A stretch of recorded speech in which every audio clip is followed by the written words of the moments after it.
interest rates are to asset prices, sort of like gravity is to the apple.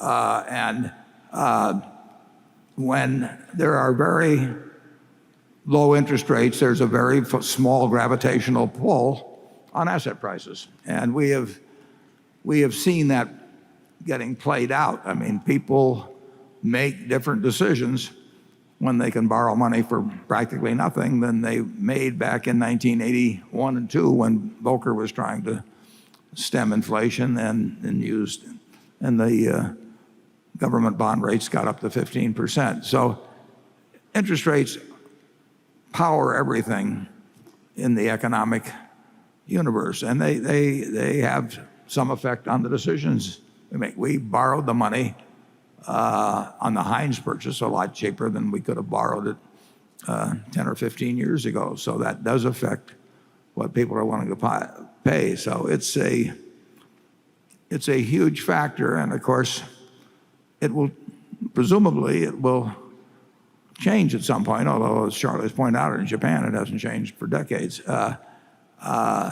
So if you wanted to inflate asset prices, bringing down interest rates and keeping them down. At first, nobody believed they'd stay down there very long. So it reflects the permanence that people feel will be attached to the lower rates. But when you get the 30-year bond down to 2.8%, you're able to have transactions take place. It makes houses more attractive. I mean, it's been a very smart policy, but the unwind of it, has got to be more difficult by far than buying. I mean, it's very easy if you're the Fed to buy $85 billion a month, and I don't know what would happen if they started trying to sell $85 billion. Now, when you've got reserves there, that it'd certainly be a lot easier than if those reserves had already been deployed out into the real economy. Then you would really be tightening things up.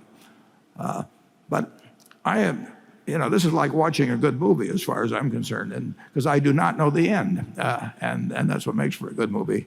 So we will be back here next year, and I will, or maybe in 2 or 3 years, and I will tell you I told you so, and hope you have a bad memory. Charlie?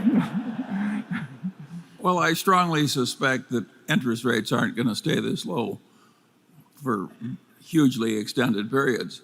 But as I pointed out, practically everybody has been very surprised by what's happened, because what's happened would have seemed impossible to practically all intelligent people not very long ago. At Berkshire, of course, we got this enormous float in the insurance business, and our incremental float, when we're carrying huge amounts of cash, is worth less than it was in the old days. And that, I suppose, should give some cheer to you people, because if that changes, we may get an advantage. Yeah, we have 40, at the end of the first quarter, we had whatever it was, 48 or maybe 9 billion or something like that in short-term securities. We're earning basically nothing on that. We never stretch for yield in terms of commercial paper that brings 10 basis points more than Treasury. Our money, we don't count on anybody else, so we keep it in Treasuries basically, and so we're earning nothing on that. So if we get back to an environment where short-term rates are 5% and we would still have the same amount, then that would be a couple $2 billion of annual earnings pre-tax that we don't have now. But of course, it would have lots of other effects in our business.